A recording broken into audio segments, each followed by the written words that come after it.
다음에 재고자산입니다. 재고자산. 그래서 재고자산은 굉장히 중요합니다. 그래서 잘 보셔야 되고. 자, 재고자산의 장부금액 결정입니다. 그래서 재고자산은 취득원가를 장부금액으로 한다. 다만 시가가 취득원가보다 낮을 경우에는 당연히 시가를 장부금액으로 한다. 이를 저가법이라 한다. 당연히 재고자산은 낮게 측정을 해야 되는 거죠. 내가 사왔는 금액이 만약에 라면 한 박스를 사왔는데 10,000원이다. 그런데 지금 시중에 돌고 있는 가격이 얼마다? 8,000원이다. 그러면 8,000원으로 잡아놔야 되는 거죠. 그리고 재고자산의 취득원가는 매입원가 또는 제조원가라고도 얘기한다. 같은 말이다. 그리고 재고자산의 취득원가에는 취득에 직접적으로 관련되어 있으며 정상적으로 발생하는 기타 원가를 포함한다. 판매될 수 있는 상태가 될 때까지 1년 이상의 기간이 소요되는 재고자산의 취득을 위한 자금에 차입금이 포함되어 있으면 이 차입금에 대한 차입원가는 취득원가에 포함될 수 있다. 자, 우선 재고자산입니다. 재고자산. 그러면은 지금 유형자산의 유동자산에 있어서 지금 당좌자산하고 재고자산 이렇게 나뉜다는 거죠. 두 가지로 나뉘면 당좌자산은 현금화가 빠른 것이고 재고자산은 판매가 되어야지만 돈이 들어오는 거죠. 판매가 되어야지만 돈이 들어오는. 그래서 여기에 있어서 지금 장부금액을 얼마나 할 것이냐, 가능한 한 낮게 할 것이고, 여기에 있어 가지고 이자 차입금이 들어왔으면은 그것도 당연히 취득원가에 가산시킬 것이다. 자, 취득원가의 측정입니다. 재고자산의 매입원가는 매입대금에 대한 매입운인, 하역료, 보험료 등 취득 과정에서 정상적으로 발생한 부대원가를 당연히 가산한 금액이다. 왜냐? 재고자산이잖아요. 자산. 지금 자산. 자산은 내가 통제 가능해야 된다는 거죠. 그리고 미래의 경제적 효익이 발생돼야 돼. 그러면은 그걸 자산으로 인식하기 전에 들어갔던 비용들은 당연히 취득원가에 포함되어야 된다. 그리고 매입과 관련된 매입 할인, 애누리 그리고 기타 유사한 항목은 매입 원가에서 차감한다. 그러면은 순 매입 원가, 순 매입 원가, 순 매출 원가 이렇게 해서 순자가 붙을 수 있는 거죠.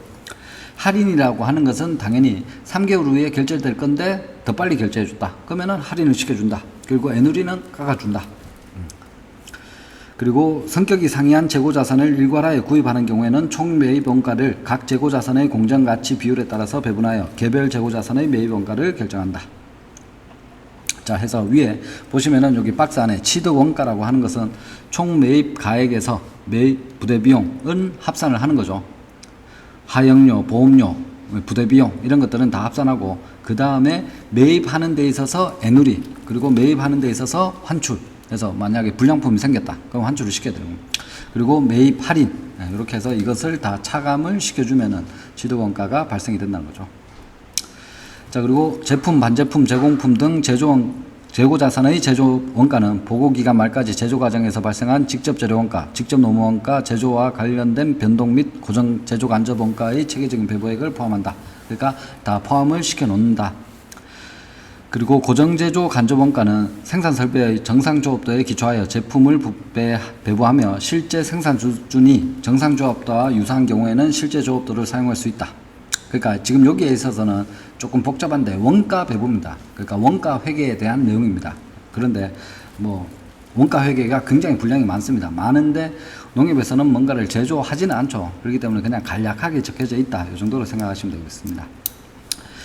그래서 뭐 그러나 뒤에 뭐 이렇게 배부함으로써 재고자산이 실제 원가를 반영토록 한다. 그러면 지금 여기에서 얘기하고 있는 것은 지금 원가입니다. 원가. 매출 원가. 그럼 원가는 비용이죠. 비용이면은 앞쪽에서 공부했는 수익 비용 대응의 원칙이 있다는 거죠. 그러면은 엄마와 아들 이게 있다는 거죠. 수익이 나오는데 비용을 배부를 시켜야 돼요. 그러면은 지금 이렇게 자동차가 지금 여기까지만 만들어졌다. 그 다음에는 이렇게 해서 발동이 하나 더 달렸다. 그럼 이렇게 돼서 계속 자동차가 완성 단계로 넘어가겠죠. 그러면 이렇게 됐을 때 이 시점에서 평가를 하려고 하면은 여기에 들어가는 비용은 어떻게 할 것이냐. 그러면 안분을 시켜줘야 된다는 거죠. 이게 다 해서 여기에 비용, 인력하고 제조, 제품의 부품들 이런 것까지 해서 다 여기에 배분을 시켜버리면은 안 된다는 거죠. 이걸 다 퍼센트별로 해가지고 나눠줘야 된다는 거죠. 그래야지만 이 차가 판매되었을 때 비용이 어떻게 안분이 되어 있다 이게 나온다는 거죠. 뭐 지금 그런 얘기입니다.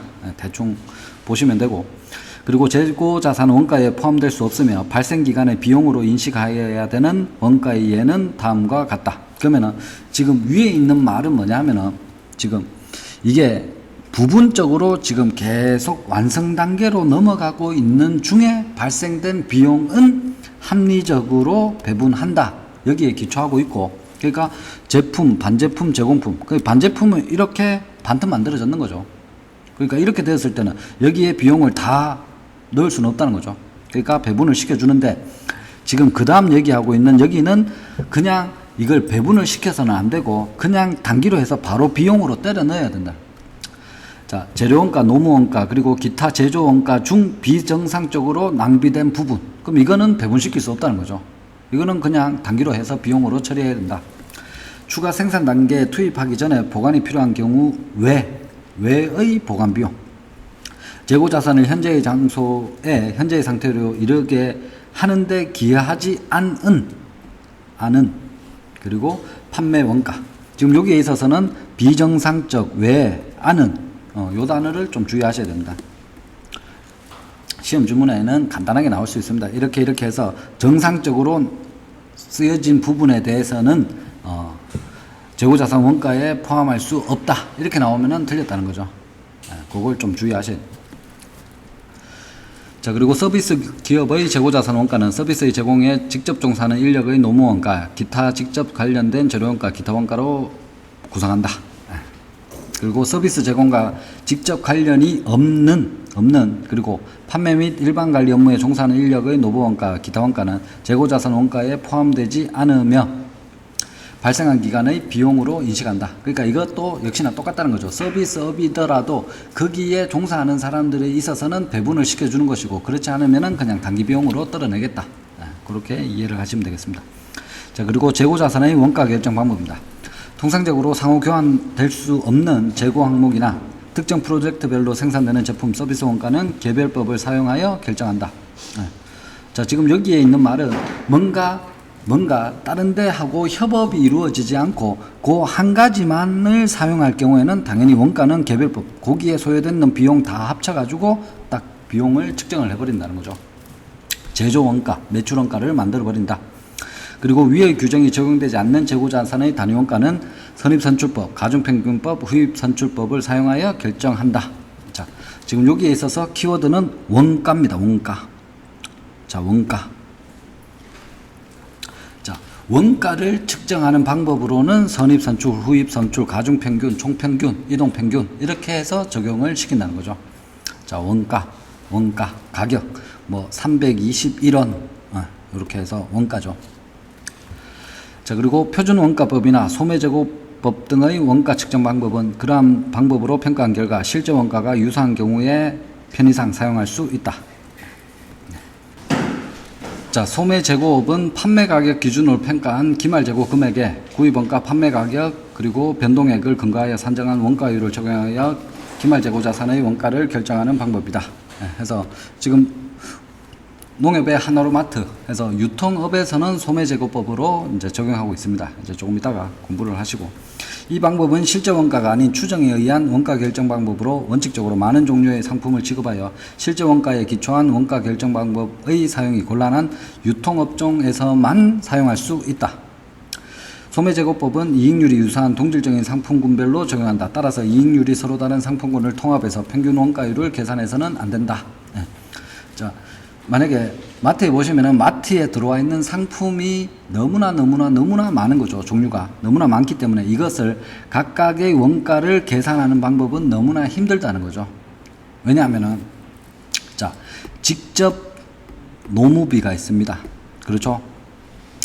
원가를 구성하는 것 중에서 직접 노무비가 있어요. 그러면은 이 생산되어 있는 제품을 판매하는 데 있어서 주업종이죠. 유통업이니까 판매하는 데 있어서 직접적으로 일을 하고 있는 사람 인력, 노무비가 있다는 거죠. 그러면은 이 노무비가 만약에 한 달에 200만 원 책정이 되어 있다. 그러면은 이 사람이 200만 원의 노무비를 마트에서 있는 상품한테 다 뭘 해야 된다?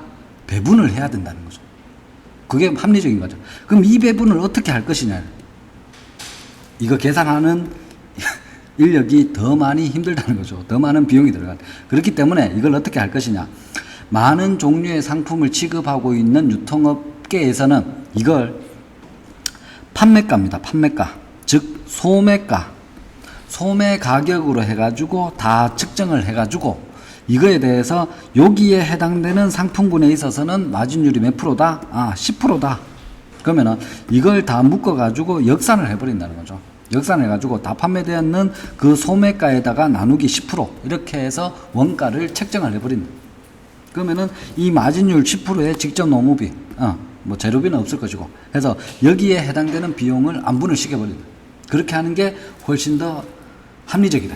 다른 거를 적용하는 것보다는 훨씬 더 합리적이다. 안 그러면 개별법으로 한다. 이 하나하나 상품에 대해 가지고 뭐 아이스크림 이거 다 개별법으로 못 한다는 거죠. 그렇기 때문에 소매재고법으로 사용을 한다는 거죠. 유통업계에서는.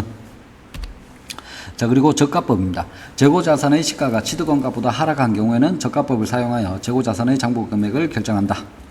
다음과 같은 사유가 발생하면은 재고자산 시가가 원가 이하로 하락될 수 있다. 손상을 입었다. 아니면은 재고품이 장기체화가 되었다. 그리고 진부화가 되었다. 뭐 빛이 발했다. 그리고 원가가 상승하였다. 자, 그리고 재고자산을 저가법으로 평가하는 경우에 재고자산의 시가는 순실현 가능 가치를 말한다.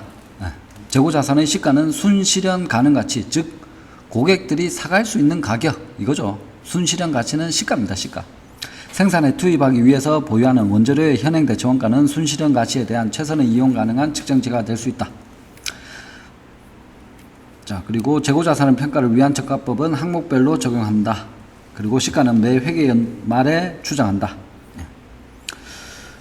자, 그렇게 보시고, 자, 그 다음에 비용의 인식입니다. 자, 재고자산은 이를 판매하여 수익을 인식한 기간의 매출원가로 인식한다. 즉, 지금 비용 인식은 매출원가라고 하는 비용은 수익, 매출액에 직접적으로 대응하는 거죠. 수익 비용의 대응의 원칙에서 직접 대응입니다. 매출액, 매출원가 바로바로 같이 나오는 거죠. 그리고 재고자산의 시가가 장부금액 이하로 하락하여 발생한 평가소실은 재고자산의 차감계전으로 표시하고 매출원가에 가산한다.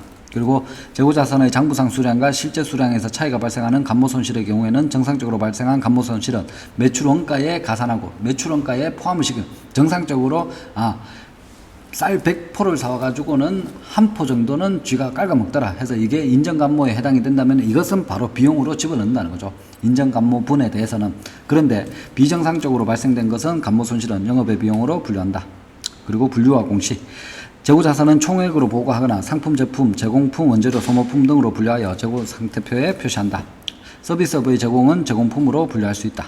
그리고 후입선출법을 사용하여 재고자산의 원가를 결정한 경우에는 재무상태표 가액과 선입선출법 평균법에 저가법을 적용하여 계산한 재고자산 평가액과의 차이를 주석으로 기준한다. 자, 여기서 주의하셔야 되는 것은 뭐를 결정할 때는 원가를 결정할 때 그것에 따라서 후입선출법으로 선택했다. 이럴 경우에는 다른 방법들하고 했는 것하고 비교해가지고 거기에 대한 내용을 주석사항으로 집어넣어야 된다는 거죠. 이게 굉장히 중요하다는 거죠. 자, 후입선출법으로 하게 되면은, 자, 물가에 있어서는 보통 물가가 상승하지 물가가 하락하는 경우는 잘 없는 거죠. 물론 뭐 지금 일본을 제외하고는 물가는 연속적으로 계속 상승한다는. 그러면은 물가가 상승이 되었으면은 지금 매출 원가 비용도 계속 상승해서 들어왔다는 거죠. 그러면은 1월 달에 사온 라면은 8,000원이었는데 지금 똑같은 한 박스를 사는데 지금은 라면 한 박스가 10,000원이다. 이렇게 되었다는 거죠. 근데 후입 선출이기 때문에 지금 비싼 것부터 먼저 팔려 나갔다는 거죠. 그러면은 이 작은 것들이 남아 있다는 거죠. 그러면 선입선출로 했을 때는 이게 먼저 팔려갖고 이게 남았는 거죠. 그렇기 때문에 후입선출법은 원래 좀 마이너스가 있기 때문에 적용을 잘 하지 않습니다. 하지 않기 때문에. 그러니까 지금 한국기업회계 기준에 있어서는 후입선출법은 적용하지 않습니다. 요 내용은 책에는 없습니다. 책에는 없는데 일단 적용을 안 합니다. 안 하는데 지금 농협회계 책에는 이게 돼 있다라고 돼 있으니까 요거대로 하는 것이고, 대신에 후입선출법은 적용을 안 하는데 적용을 할 것 같으면은 다른 것하고 비교해서 그것에 대한 차액을 주석으로 기재를 시켜 놓아야 한다. 이게 주 포인트죠. 그러니까 시험 문제에, 농협 시험 문제에 출제되는 것은 지금 여기 후입선출법 이 말 대신에 다른 말이 들어가거나 아니면 주석 이 말 대신에 뭐 BS에 적는다, PL에 적는다 이렇게 해서 적겠다. 그것만 구별하시면 된다. 네. 자, 그리고 원가 흐름의 가정입니다. 자, 원가 흐름의 가정. 재고자산의 취득원가는 구입 때마다 변동되는 수가 많다. 당연히 그렇죠. 8,000원에 사왔느냐, 만원에 사왔느냐. 재고자산의 취득원가가 서로 다를 때에 판매한 재고자산의 원가는 보유하는 재고자산의 원가를 어떻게 결정하느냐에 따라서 문제가 발생된다. 실적으로 어느 때 어느 취득원가로 구입한 상품이 판매되고 어느 때 어느 취득원가로 구입한 상품이 재고로 남아있는지는 구분하기 어렵다. 따라서 실무에 실제 상품이 실물 흐름과는 상관없이 상품의 흐름에 대한 가정을 하여 원가를 측정하는데 이것을 원가 흐름이라고 한다. 자, 원가 흐름의 가정으로는 개별법, 선의선출법 등등등이 있고 최종 매입 원가법. 자, 최종은 인정하지 않는다. 자, 최종입니다. 최종. 그러니까 최종 매입 원가법이 다르게 약간 돌려서 말하면 후입선출법하고 비슷한 개념입니다. 최종적으로 들어왔는 것이 먼저 팔려나갔다는. 그러니까 최종 매입 원가법. 최종은 인정하지 않는다. 요것만 알고 계시면 됩니다. 더 하실 필요 없이 최종은 인정하지 않는다. 자, 그리고 지금 여기에서 나오는 개별법에서 매출가격환원법 여기까지는 뭐를 결정하는 것이다? 원가를 결정하는 겁니다. 원가를 결정하는 방법으로는 이러한 것들이 있다. 이렇게 나오면은 맞는 질문이라는 거죠. 그리고 재고자산의 기록 방법에는 실질재고조사법과 계속기록법이 있다. 자, 지금 실질재고조사법하고 계속기록법은 뭐다? 수량입니다. 수량. 수량을 파악하기 위한. 자, 수량을 파악하기 위해서 실질재고조사법 또는 계속기록법을 활용을 한다. 그러면은 지금 물건이 들어올 때마다 지금 계속 차감을 시켰는가 하고 다 팔고 난 다음에 다 직접 창고에 가가지고 재고조사 한번 했는가 하고 이제 그 차인데 그것에 의해 가지고 수량이 나오고 그 다음에 원가 흐름 개별법부터 해서 매출가격환원법 여기까지 해서 가격이 나오면 수량 곱하기 가격 해버리면은 총 가지고 있는 재고자산에 남아있는 가치 금액이 산출이 된다는 거죠. 네. 그래서 자, 요 보시면은 상품의 수량은 자, 기초 수량 100개. 자, 100개입니다. 100개. 그리고 매입 수량이 900개. 그리고 합치면은 1000개. 그리고 판매 수량은 800개. 그리고 기말 수량이 200개. 그래서 1000개. 그렇게 해서 맞아 떨어진다는 거죠. 자, 지금 여기에서는 수량을 나타내는데, 자, 기초 플러스 단기 매입. 그리고 판매 수량 이렇게 하면은 기말 수량이 나타나는 거죠. 지금 여기에서 지금 요렇게 이 꼴이죠. 대차 평균의 원리 일단 같잖아요. 그러면은 요거 더하고 요거 더했는 것은 같다. 여기에서 지금 기말만 빼내놨다는 거죠. 기말 빼내놓으면은 판매 수량을 이쪽으로 이항을 시키면 되겠죠. 그러면은 요 공식이 탄생이 된다는 거죠. 이 공식을 복잡하게 어려운 말로 적으면은 뭐 또 막 암기를 하셔야 되는 거죠. 자, 내가 회계를 배웠으니까 내년 1월 1일에 가족 대책 회의를 마련하는 거죠. 그러면은 우리가 지금 가지고 있는 현금이 얼마다? 100만 원이다. 그러면은 원래 1년 동안 벌었는 금액이 얼마다? 1000만 원이다. 그리고 여기에서 우리가 쓴 돈은 얼마다? 300만 원이다. 그러면은 12월 31일에 우리가 가지고 있는 현금은 얼마다? 이게 나오는 거죠. 그러니까 간단하다는 거죠. 이걸 암기할 게 아니라는 거죠. 간단한 겁니다. 이걸 잘 기억을 하셔야 됩니다. 이걸 잘 기억을 하셔야 됩니다. 여기에서 지금 매입 수량에 있어 가지고 매입 환출, 매입 애누리 이런 것들이 들어가면은 이제 차감을 시켜주면 되죠. 그리고 매출에 있어서 판매 수량, 매출에 있어서도 매출 애누리, 매출 환입, 매출 할인 이런 것들이 들어가면은 또 차감을 시켜주면 되는 거죠. 그렇게 해서 계산을 해내면은 이게 값이 나온다는 거죠. 자, 우선 수량을 파악하는 데 있어서 두 가지의 경우가 있습니다. 실질재고조사법, 계속기록법 두 가지가 있는데 두 가지의 차이점을 잘 기억을 하셔야 됩니다. 자, 실질재고조사법은 기본 과정이 뭐냐면 실제 창고에 갔는데 창고에 없으면은 다 팔렸는 거다. 창고에 남아있는 게 없으면은 다 팔렸는 거다. 자, 그러면은 지금 이걸 기억하셔야 됩니다. 기초, 단기 매입, 그리고 판매, 그렇죠? 그리고 기말, 이게 있는 거죠. 그러면은 지금 창고에 가서 기말 재고를 다 조사해 보니까 기초는 어차피 작년도에서 넘어왔는 거잖아요. 그럼 이것도 알 수 있고, 그 다음에 단기 매입 들어왔는 것도 알 수 있는 거고, 지금 판매 원가가 얼마냐, 요번에 판매되었는 게 얼마치냐, 이걸 계산하는데 창고에 가가지고 재고조사를 딱 해보니까 만약에 100원이 남아있다. 그러면은 자, 여러분, 자, 처음에 원래 우리 가족들이 현금을 딱 보니까 100만 원이 있었고 그 중간에 1000만 원을 벌었다. 그리고 난 다음에 마지막에 100만 원이 남았다. 그러면은 그 나머지 금액은 다 돈 쓴 걸로 판정을 해야 되죠. 그럼 어디 썼냐 이러면은 모르겠는데 나 쓴 거 없는데 뭐 이렇게 얘기한다는 거. 근데 결론적으로 우리 수중에 이것밖에 없으니까 도둑을 맞았거나 아니면은 뭔가에 자동이체로 빠져나갔거나 뭔가로 다 썼다라고 가정하는 게 실질재고조사법이라. 뭐 항상 그렇잖아요. 연말정산하면 이만큼 돈 받은 적 없는데, 그러니까 근데 여기가 다 받은 걸로 가정한다는 거죠. 그럼 나머지 금액은 다 썼다라고 가정하는 게 실질재고조사법입니다.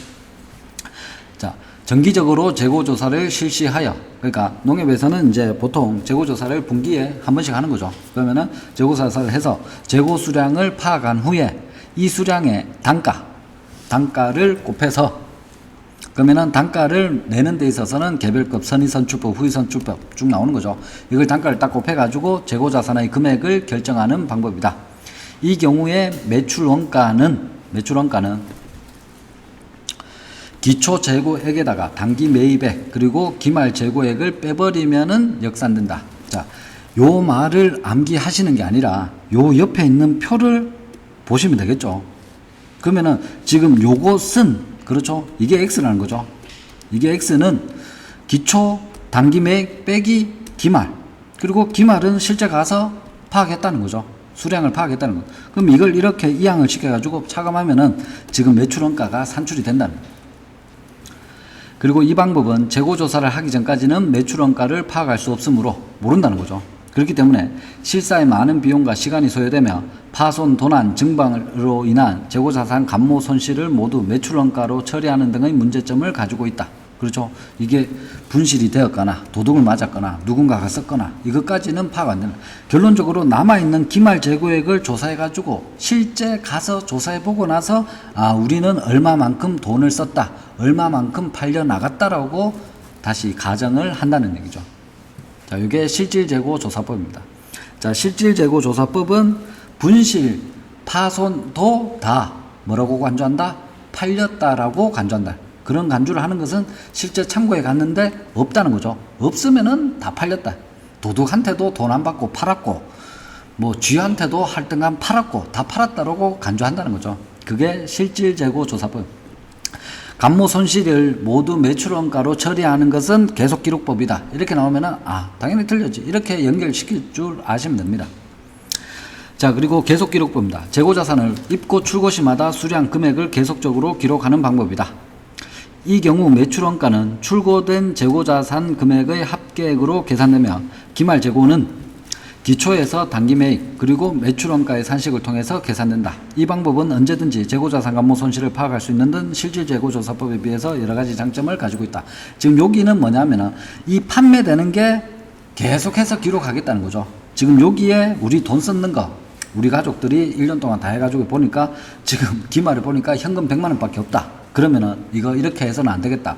내년부터는 이 썼는 금액에 대해서는 모든 걸 다 영수증을 다 첨부해가지고 해놓자. 이 말이죠. 그럼 판매될 때마다 계속 영수증으로 측정해놓자. 그러면은, 불시에 엄마가 한번 측정해 보겠다는 거죠. 이제까지 지금 얼마만큼 썼느냐. 이걸 파악해 보겠다는 거죠. 그러면 일정 시점으로 딱 자른다는 거죠. 딱 잘랐을 때 가보면은 계산이 가능하다는 거죠. 그러면은, 지금 작년에서 2월 받았는 거 기초금액 100원, 그리고 지금까지 들어왔는 거, 유입되었는 거 1000원, 그리고 지금까지 판매된 거 500원.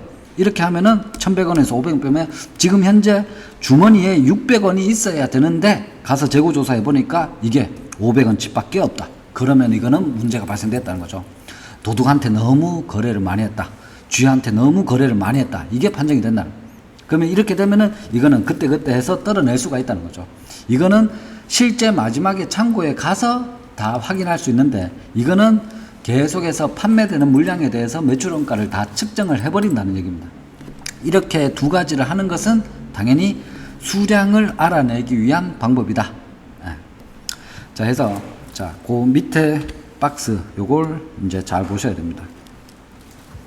지금 여러분은 이걸 이해를 하셔야 돼요. 지금 매출원가를 이렇게 구하고 매출원가를 이렇게 구한다. 이걸 단어로 아시는 게 아니라 기초, 단기, 그 다음에 매출원가, 그 다음에 기말 이걸로 해가지고 이 표를 기억을 하셔야 되는 거예요.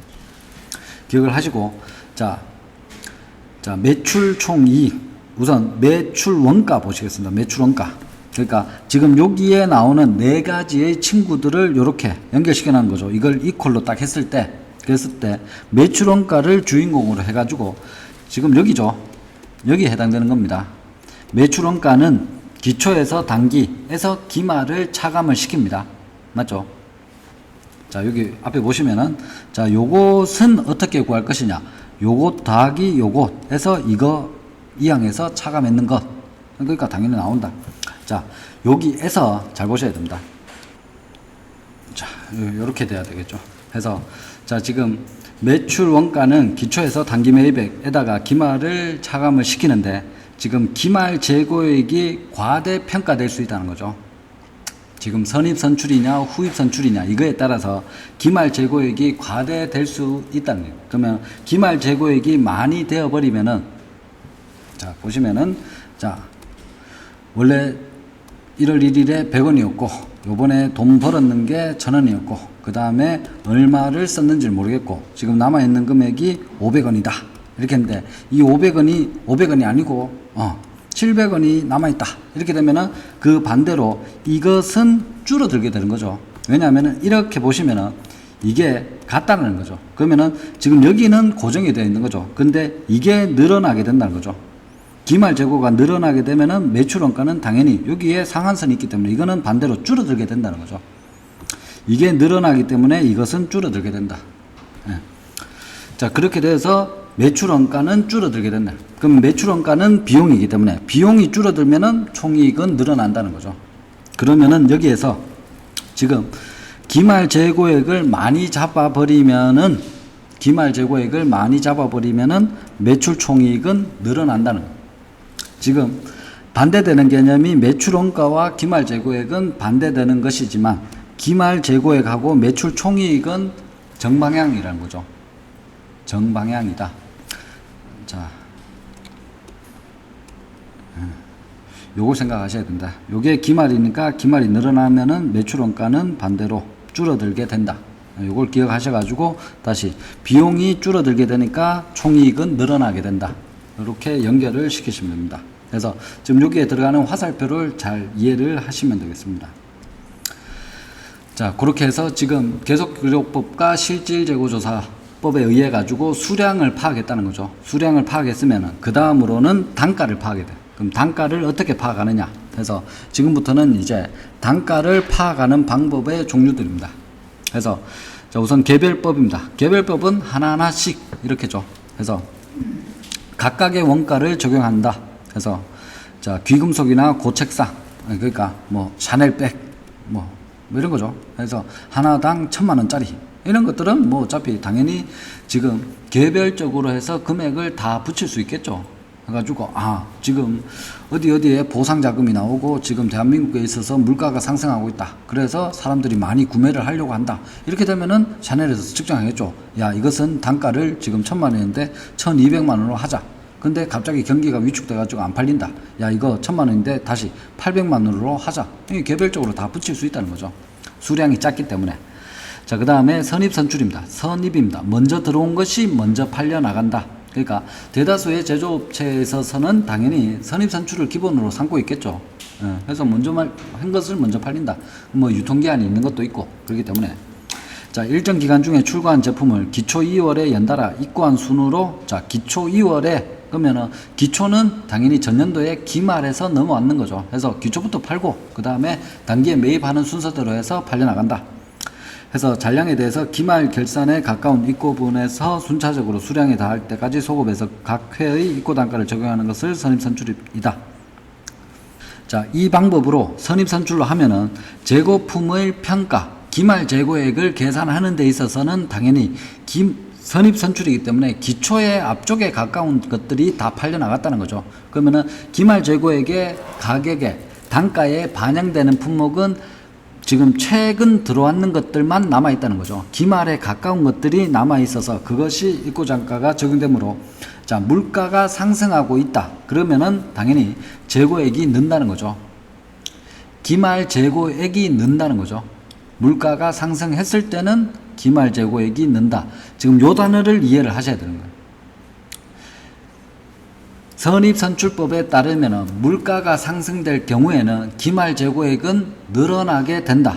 그걸 알고 계셔. 그럼 기말 재고가 늘어난다라고 하는 것은 지금 매출원가는 반대로 줄어든다는 거죠. 줄어들게 되고, 그리고 기말 재고액이 늘어나기 때문에 이익도 늘어나게 된다. 해서 재고액이 늘고, 자, 여기까지 끊으시고, 매출원가는 반대로 줄어들게 되고, 따라서 매출 총액은 과대계상 늘어나게 되고, 그래서 지금 여기에 요 문장을 기억을 하셔야 되는데, 이게 시험 문제에 많이 나오는 거죠.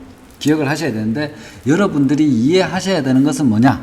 지금 앞부분에 나오는 요걸 일단 이해를 하셔야 되고, 이해하시고 난 다음에는 그 다음에 선입선출의 특징을 보니까 지금 먼저 들어온 게 먼저 나가기 때문에 물가가 상승이 되었으면은 당연히 기말에 가까운 것들은 지금 기말 재고액은 더 늘어나 있기 때문에 당연히 매출원가는 줄어들게 되고, 여기를 이해를 하시면 됩니다. 그러면 나머지는 쭉쭉쭉 연결이 된다는 거죠. 그리고 반대는 당연히 반대로 더 들어간다는 거죠. 그 반대는까지는 굳이 알 필요는 없습니다. 지금 상승 시에 지금 선입선출법에 의해서 총이익 그리고 매출원가에 어떤 영향을 미치느냐, 이것만 기억하시면 됩니다. 자, 그리고 후입선출입니다. 후입선출은 이제 지금 나중에 들어온 게 먼저 팔려나간다 해서 반대이다 해서 기말 재고품의 입고 원가를 가장 오래된 기초 2월에 연달아 매입한 입고 단가를 재고량에 달하기까지 순차적으로 적용하는 방법이다. 그러니까 지금 후입 선출은 당연히 1월달, 12월달 이렇게 돼 있으면 똑같은 물건이 계속 이렇게 들어와 있더라도 지금 이거부터 다 판매를 하고 기초에 가까운 것들이 남아 있다는 거죠. 이 방법에서는 선입선출과 반대로 재고품의 평가에는 기초에 가까운 입고 단가가 적용되므로 물가 상승 시에는 당연히 비싼 것들은 다 팔려나갔다는 거죠. 그러면은 기말 재고를 조사하는 데 있어서는 당연히 지금 낮은 금액으로 되어 있다는 거죠. 그래서 재고액이 작아지고, 자, 여기까지만 이해를 하시면 되죠. 그러면은 당연히 기말 재고액이 작다 해서 그렇기 때문에 매출원가는 반대로 늘어나고, 그리고 매출 총익은 작다, 낮아지게 된다죠. 해서 여기에 해당되는 지문 요거를 이제 기억을 하셔야 됩니다. 그러니까 지금 선입선출이냐 후입선출이냐 해서 물가 상승 시에 뭐를 적용하느냐에 따라서 매출원가는 높아지냐 낮아지냐, 총이익이 높아지냐 낮아지냐, 이거는 암기사항이 아니라는 거죠. 앞부분에 들어가 있는 박스 그것만 이해하시면은 다 이해를 하실 수가 있다는 거예요. 그렇게 해서 골라내시면 돼요. 그리고 후입선출을 적용하는 경우에는, 자, 잠깐 위에 보시면은 물가 상승 시에는 재고액이 낮아지고, 그리고 매출원가가 늘어나서 매출 총이익이 과소계상입니다. 자, 과소계상이 된다라고 하는 것은 지금 세금을 적게 낼 수 있다는 거죠. 그렇기 때문에 후입선출을 적용시키지 않는다. 그런데 후입선출을 할 것이다. 왜냐? 물가가 계속 상승되지 하락되는 경우는 잘 없다는 거죠. 그럼 상승된다는 그 기준 하에서 보면은 후입선출을 선출하면은 이익이 과소된다. 그렇기 때문에 세금을 적게 낸다. 그래서 세금 포탈로 연결돼. 그렇기 때문에 후입선출을 할 때는 주석으로 적어놔라. 다른 걸 적용했을 때 기말 재고액 해서 매출원가 이렇게 되고 이익이 어떻게 된다라는 것을 적어놔라. 해서 주석으로 적어놔야 된다. 자, 그리고 단순 평균법입니다. 자, 단순하다는 거죠. 단순한 것은 적용시키지 않는다. 이렇게만 연결시키면 됩니다. 단순한 것은 적용시키지 않는다. 기업회계 기준에서 적용시키지 않는다. 자, 그리고 총평균법입니다. 총평균법. 총평균법은 반평균입니다. 전체를 토탈로 매기겠다. 이동평균법은 지금 시점에서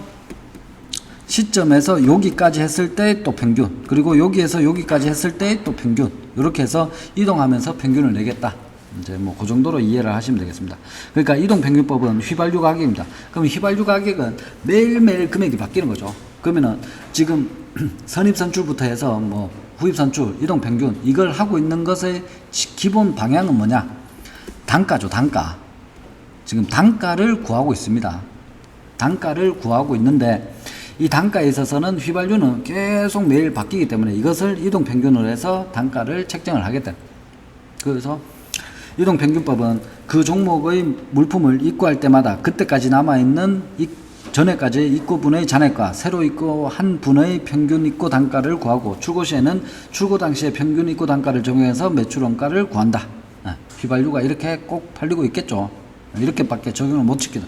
휘발유에 있어가지고 다시 퍼내가지고, 야, 이거는 한 달 전에 지금 들어와 있는 건데 이것의 단가는 이거다. 그러면 요거는 요것으로 해서 선입선출로 팔겠다. 이게 말이 안 된다는 거죠. 그렇기 때문에 휘발유는 이동평균법으로 단가를 정하고 있습니다. 자, 그리고 따라서 결산기에 가장 가까운 마지막의 입고 시에 있어서 수정된 평균 입고 단가가 바로 그 제공품의 평가에 적용을 시킨다. 자, 그리고 매출가격 환원법입니다. 자, 매출가격환원법, 소매재고법, 그러니까 소매가격으로 팔고 거기에 따라서 그 상품군에 해당되는 이윤으로 마이너스를 시켜줘서, 할인시켜줘서 매출원가를 구하겠다는 거죠. 매출가격환원법은 재고자산에 관한 자료를 판매가격으로 하였다가 판매가격으로 판매하고 재고조사를 실시해서 기말에 구입원가와 판매가격의 일정한 관계, 이게 원가율이라는 거죠. 마진율이라는 마진율로 나눠줘서 원가로 환산하는 방법이다. 매출가격환원법은 소매점 등에서 많이 사용하고 있는데, 이유는 소매점에서 취급 품목이 다양하고 단가가 낮으며 거래 발생 도수가 높아서 판매 시마다 매출 원가를 결정하는 운송료와 같은 부대 비용을 재고자산 항목별로 배분하는 것은 불가능. 그렇죠. 당연히 직접 재료비, 직접 운송비, 이거를 야, 과자 이거 한 봉지 사왔는데 이거에 대한 운송비는 얼마냐, 배분 다 시켜라, 안 된다는 거죠. 그렇기 때문에 판매 가격으로 다 팔고 난 다음에 재고 조사를 하고 거기에 상품군에 맞는 마진율로 할인이 들어간다는 얘기입니다. 일반 기업 회계 기준에서는 회사의 업종이나 재고 자산의 특성에 비추어서 다른 방법을 적용하는 것보다 합리적으로 인정되는 경우에 하나여서만, 만자가 들어가야 됩니다. 하나여서만. 왜냐하면 지금 매출가격환원법은 기업 입장에서는 이걸 무작위로 막 적용을 시켜버리면은 이게 굉장히 회계 처리가 흐리멍텅하게 된다는 거죠. 왜냐하면 이걸 다 퉁쳐가지고 다 해버렸다는 거죠. 다 퉁쳐가지고 해버리기 때문에 각각의 수익이 발생되는 거에 대해서 각각의 비용을 처분을 못한다는 거죠. 그렇기 때문에 이것은 유통업에서만, 다른 방법으로는 도저히 실시하기가 힘든 경우에 매출가격환원법으로 해서 적용을 시킬 수 있다. 이 매출가격환원법은 누가 발견했느냐? 백화점 직원이 했습니다. 백화점 직원.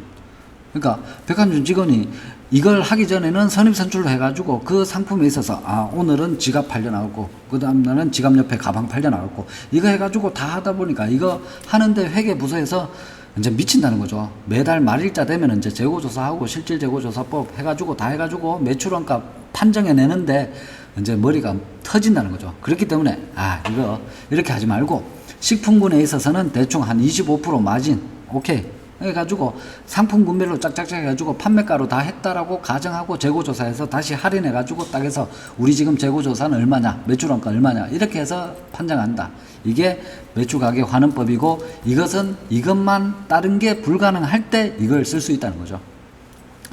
그래서 매출가격환원법의 적용을 허용함으로써 매출가격환원법이 남용되지 않도록 하고 있다. 해서 매출가격환원법을 적용하면은 상품의 원가와 소매가만으로도 기말재고의 원가를 비교적 정확히 측정할 수 있으므로 실무에 있어서 업무 부담이 줄어들어 특히 판매 가격과 구입 원가 사이의 관계가 안정적일 경우에는 유용한 재고자산 평가 방법이라고 하겠다. 자, 그리고 최종 매입원가법 적용하지 않는다. 적용하지 않는다. 다음 자료에 의해서 산출한 매출 총이익은 얼마이냐? 자, 매출 총이익은 매출액에서 매출 원가를 차감하면 되죠. 그러면은 일단 우선 매출액은 여기 나와 있네요. 매출액이 나와 있고 그 다음에 매출 원가 이렇게 해서 하면은 매출 총 이익이 산출되는. 근데 매출액인데 매출 환입이 있다는 거죠. 그러면은 순 매출액 이걸 또 구해야 되겠구나 이렇게 생각하셔야 돼요. 그러니까 매출하는 데 있어서 다시 들어왔다는 거죠. 그러면 이것은 빼줘야 되는 거죠. 예, 그래서 지금 6,000원에서 매출 환입이 있으니까 1,000원을 빼주는.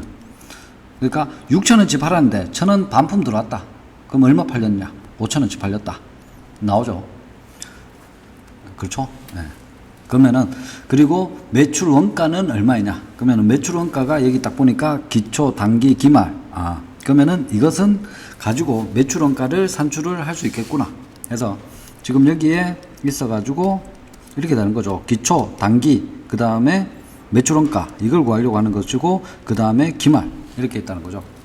그런데 보니까 또 매입 애누리가 있습니다. 그러면은 여기에서 단기 매입액 안에서 깎아줬는 거죠. 매입하는 데 있어서 깎아줬는 거 요걸 또 차감을 시켜야 되겠구나.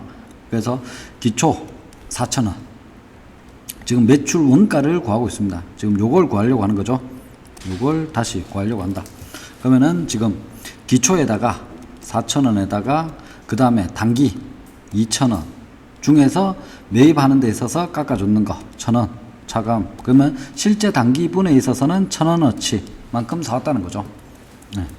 그리고 기말을 빼줘야 되는데 3,000원인데 순실현 가능 가치는 2,000원. 그러면은 이게 시가가 순실현 가치가 더 낮다는 거죠. 그러면은 2,000원을 적용을 시켜줘야 되는 거죠. 저가법으로. 그래서 2,000원을 적용을 시키고, 그러니까 저가법으로 평가하고 있다. 그래서 자, 요렇게 하면은 1,000원. 그러면은 5,000원에서 2,000원 빼면은 3,000원. 그래서 결론적으로 5,000원에서 3,000원 빼면은 2,000원. 자, 이렇게 해서 계산을 하시면 되겠습니다.